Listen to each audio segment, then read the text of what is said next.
He's like an angel in disguise. Morning! Today is July. Ano na yun? July what na?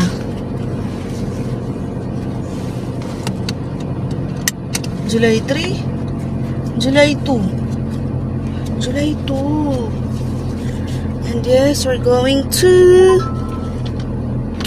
the office. Syempre, duty tayo. 7:22 na. Hi. So, yun na nga.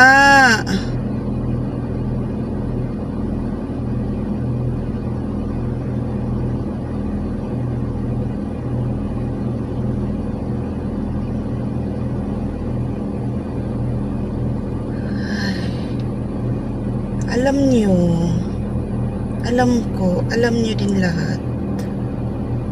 Meron kaming 9 na Zoom. Hala. May Zoom kami. Ng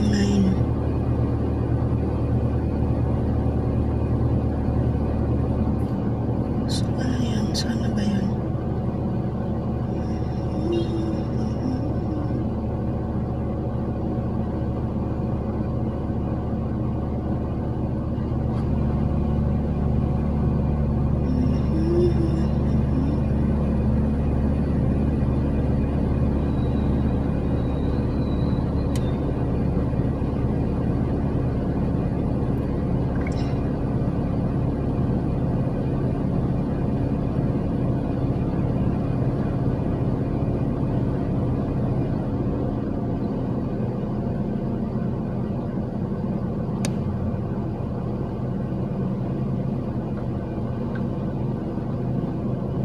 Nagre-reply na muna ako, di ba?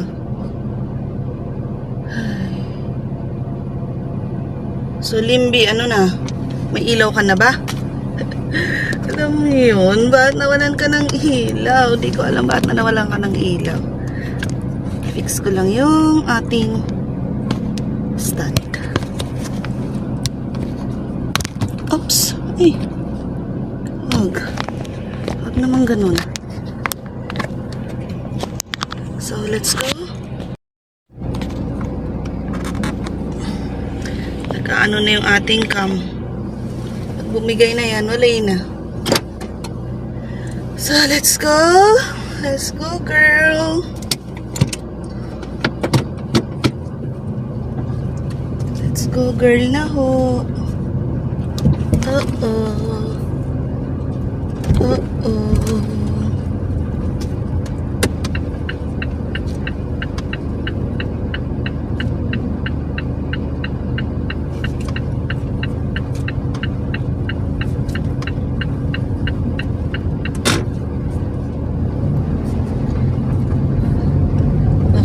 Yung bulb mo, Limby, ang ano, no? Dahil sa pag-ulan-ulan, nabasa. So, yung brake sa likod, walang ilaw. Tapos, yung sa harap natin. Yung sa likod, wala naman problema eh. Kaya lang kasi, kailangan din ma-fix natin na, no? So, matagal-tagal din tayong hindi na ganito, nagkwento serye habang driving. Kasi, yes, your mom is so busy. I'm so busy, girl. A busy, busy girl.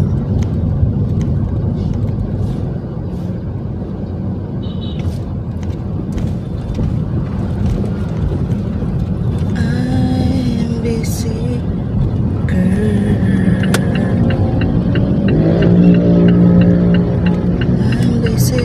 Busy girl.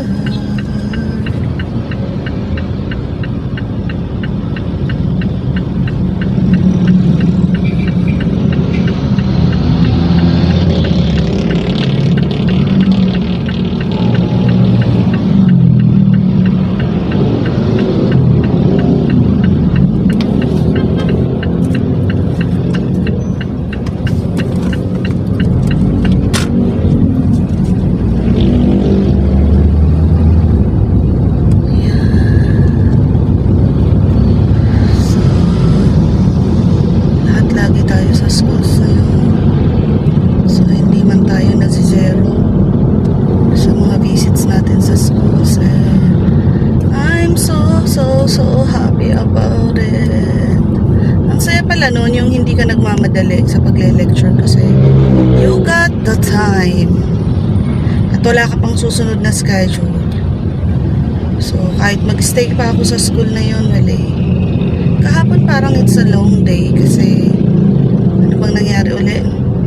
Ang nangyari nun ay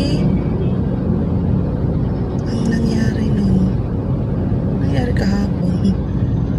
Kasi 6 nag-ano na ako. Nagpunta na ako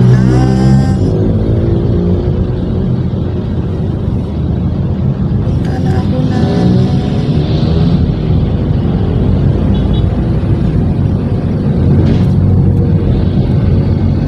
Bukawi kasi may Nutri-Walk. So 6:30 daw yun. So, sakto naman kasi andun na. And then, ang sumunod nun, after ng Nutri-Walk natin, 9 o'clock, mga nagpahinga tayo ng konti. Sa ano naman tayo? Sa may Bambang. And then, after ng Bambang, inabutan na tayo din ng lunch. So, doon tayo nag-lunch. And then, doon na din tayo kwentuhan sa kanila. Inaabot na tayo dun ng mag-aalas 2 na ba. Magto 2 PM na ako nang balik ako ng school. And then pag ng school, punta din ako ng wala na akong pinuntahan, yan lang. Pero may mga compliance, sumagot-sagot sa mga chat, like and share, mga ganun. Ganun yung mga ginawa ko kahapon eh. So, hindi ko alam anong oras na ako natapos. So, parang past 6 na ako nakauwi. 6 to 6 na. Pero that's okay, it's alright. Then pagdating sa bahay, ligo, nood-nood, and then tulog.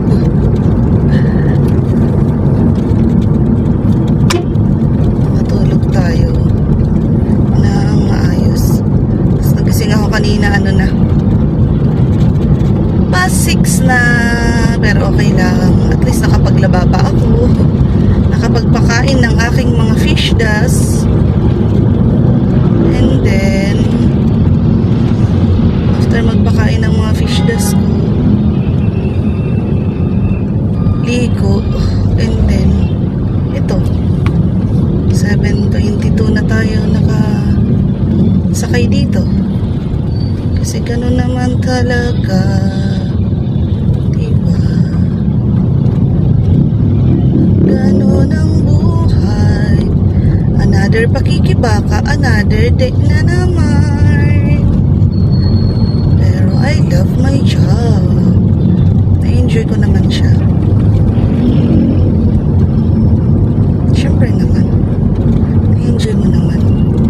Then puro travel tayo ng June. Nasimulan kasi yun nung birthday ko, di ba? Nag-ano kami, nag-Sambales ba? Sambales. And then after Sambales, after pagbalik namin, naka-off pa ako nun. Tatawagin pa ako for Bicol. And then after Bicol, anong sumunod na gala ulit? Ayun, after Bicol na. Per week yun ang lakad eh. Per week. First week Bicol, second week DRT. And then third week is third week ba?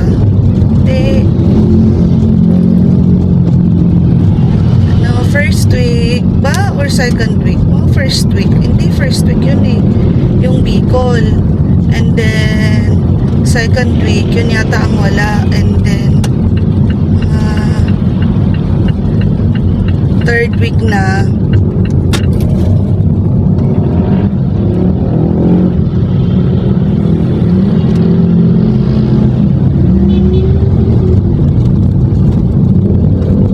tama ba? First week Bicol and then medyo pahinga ng second week.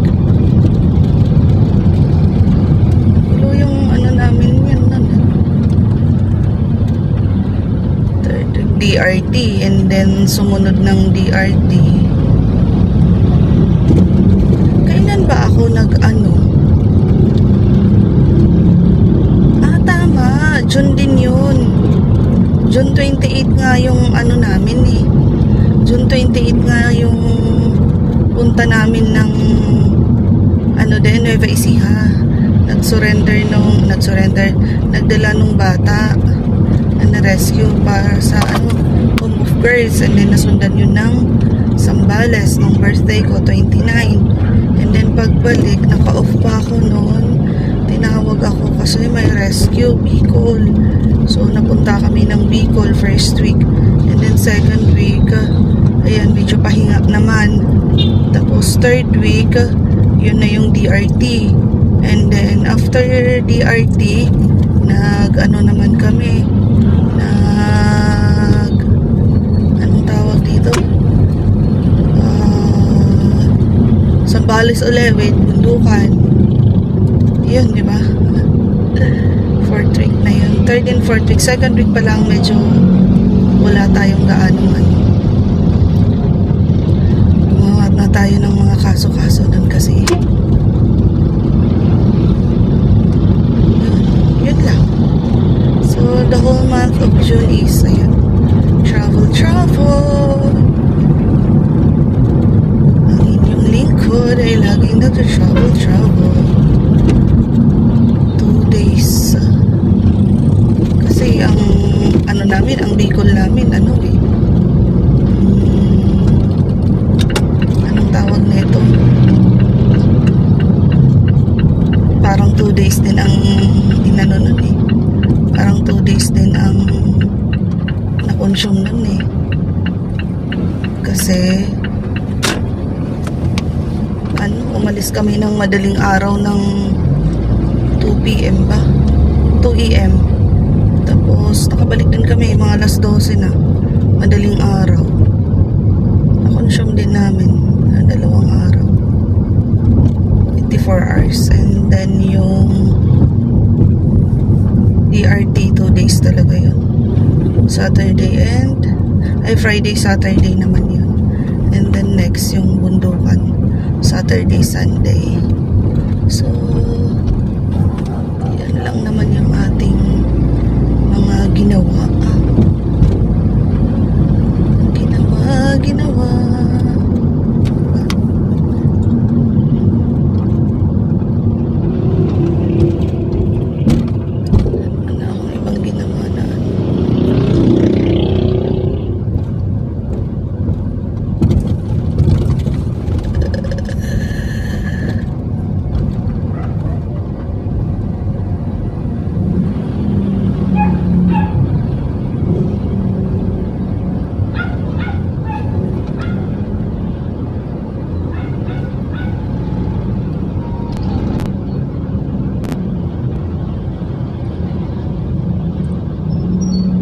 Masaya din.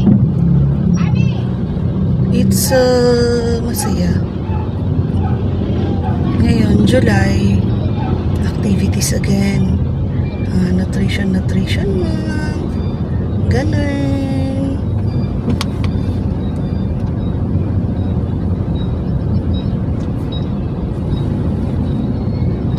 Nutrition month na yan. Alam mo naman, nangyayari yan pagka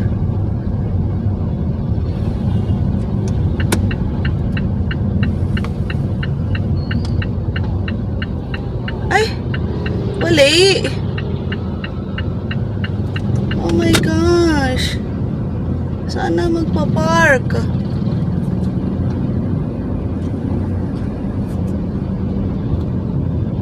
Walang parking.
my God.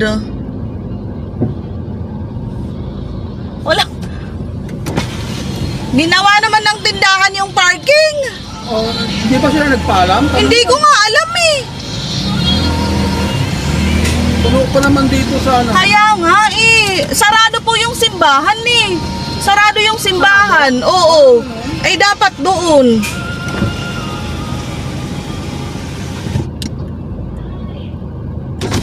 Raka! Raka! Naiano na ba yung ito? Parking natin? May nakapwesto? Ay ka lang ho. Yung parking natin? May nakapwesto na? Hindi na pinapaparkingan ni Sir yan. Doon ka na lang sa simbahan. Wala nga, sarado nga. Ayun lang. Wala pa mo bago. Kaya nga, ikot-ikot na.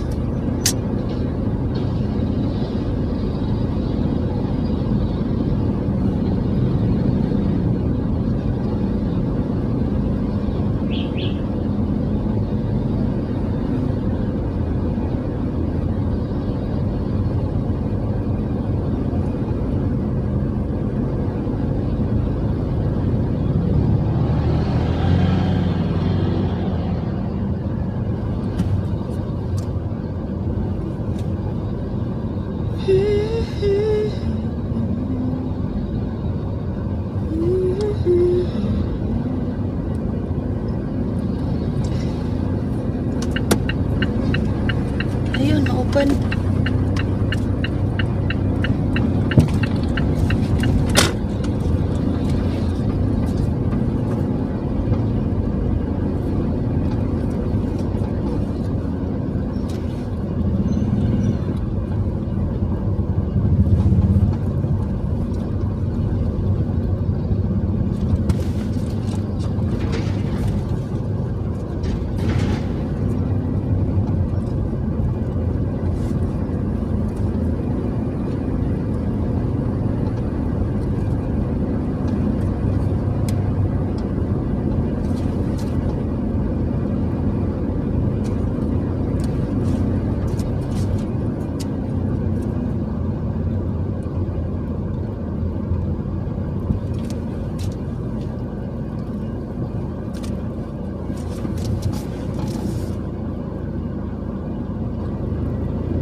Okay na tayo. Dito na ulit tayo sa simbahan.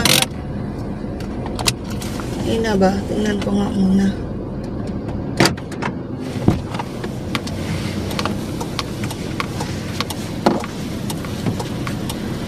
Ano yung ilaw mo?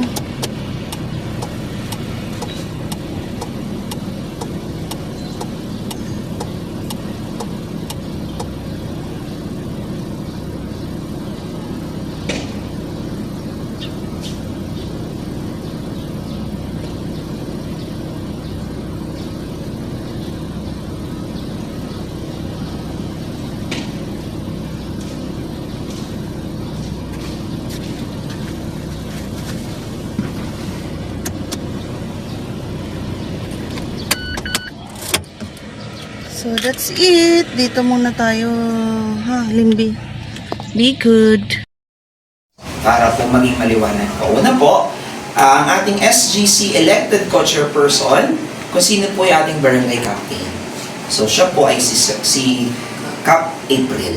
Next po, ang ating pong SGC designated co-chairperson, si Ma'am. Next po, ang ating pong SGC secretary ay si Ma'am Angel Nunez. Ulit po. Ayan. Next po, ito na po yung mga members, voting members. First, si Ma'am Rayan Fatima Maso, dahil po siya ang ating FEA President. Ang pwede isang exemption, kasi sa lahat po ng natin, mga batas, sa batas po natin, may mga exemption. Ang isa na po doon is kung nahuli kang ginagahasan mo yung isang tao o kaya pinapatay mo yung isang tao, pwede na po kayong sampahan ng kaso and then i-follow na po yung discernment. O di kaya nahuli kang gumagamit ng pinagbabawal na gamot o kaya nagdedekta. On the spot na po yun. Pwede na po kayong kailan ng case. No, hindi na po aantayin yung discernment. Baka tingin ko to, may discernment pa naman, di ba naman nakikita. Mga ganun ba? May nakakaisip ka na gano'n. Sana wala nakakaisip ng mga ganun po, ano? So yun po kasi ang nangyayari. May mga exception sa mga batas natin, kaya dapat din natin malaman. Kasi yung iba kasi, yung ibabaw lang hindi nabasa, pero hindi nakikita kami yung nasa ilalim. No? Sa amin nakaka-experience po ba dito mag-uwi? May nahuhuli na po ba dito? Ha? Wala naman, no? Kasi mga dalagat din natin kayo eh. Meron pa ba?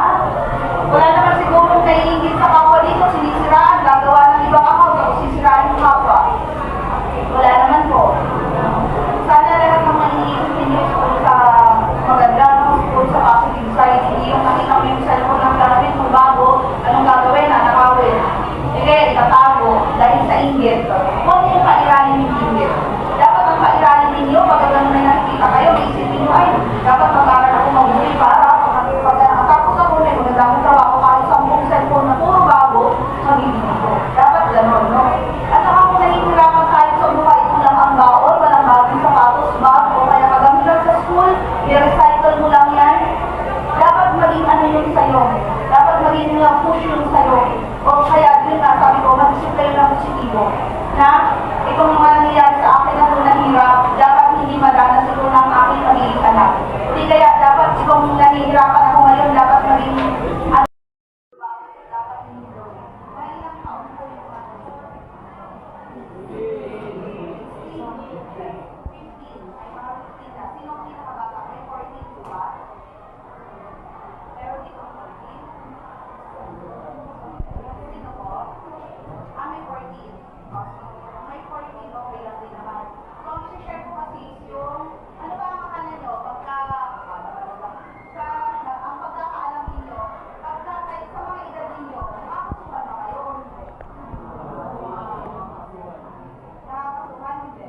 Nakakasuhan. So, alam naman po pala ninyo. Kasi na-discuss din naman po namin yun. Yung sa ano natin, na pag-15 in one day, pero below 18 years old, pwede na po sa mga nakaso kapag merong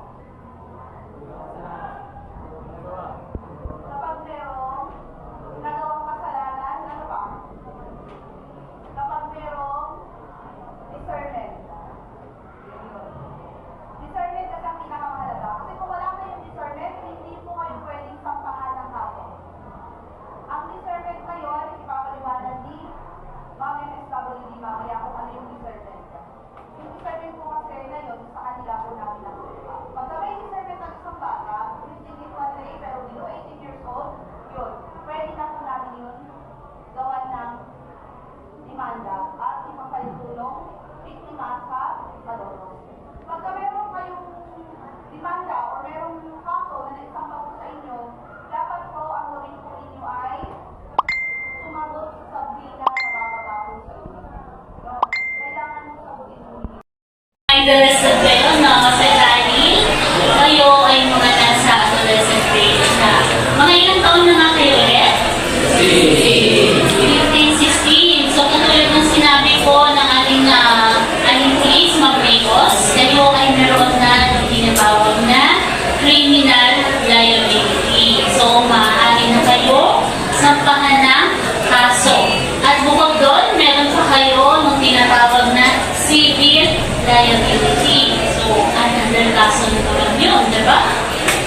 Dapat ba kayo? Okay. Okay, matakot kasi kung hindi nyo naman gagawin yung mga offenses na yun, katulad ng pagnanakaw, pagdadrugs, pag-rape, pag-bully, pag-away, yung nag-aabangan dun sa labas. Meron concern si Cap April nung minsan, pinatawag ako. Meron daw isang bata. Pero hindi naman siya dito nag-aaral, pero may mga estudyante siya.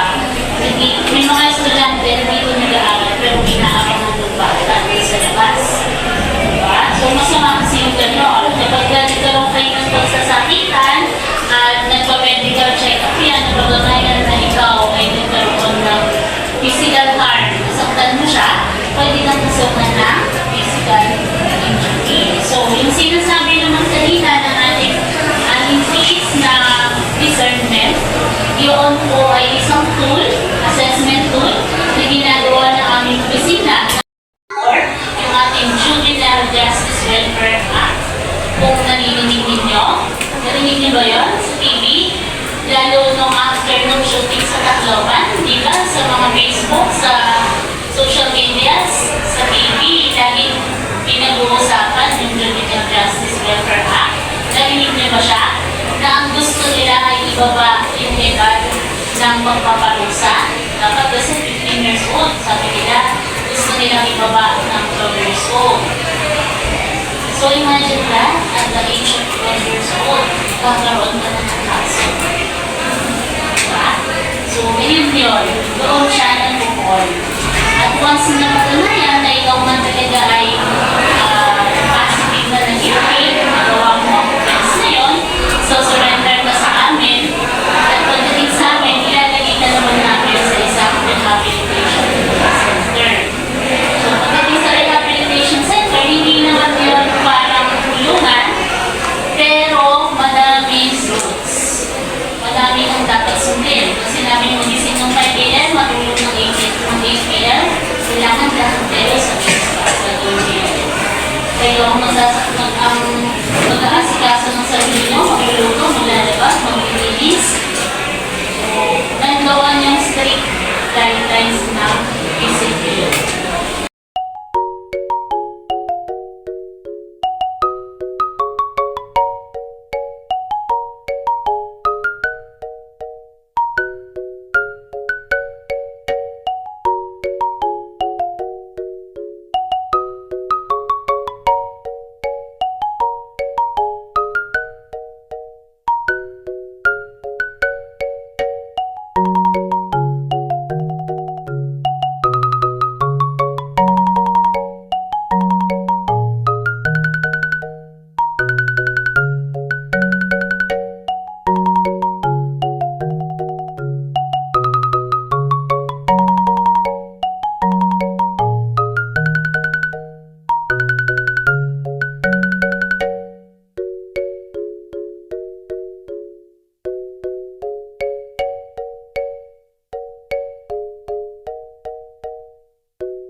After school visitation, here it is. Yum, yum, yum, yum, yum, yum, yum. Foodies. Kain habang working.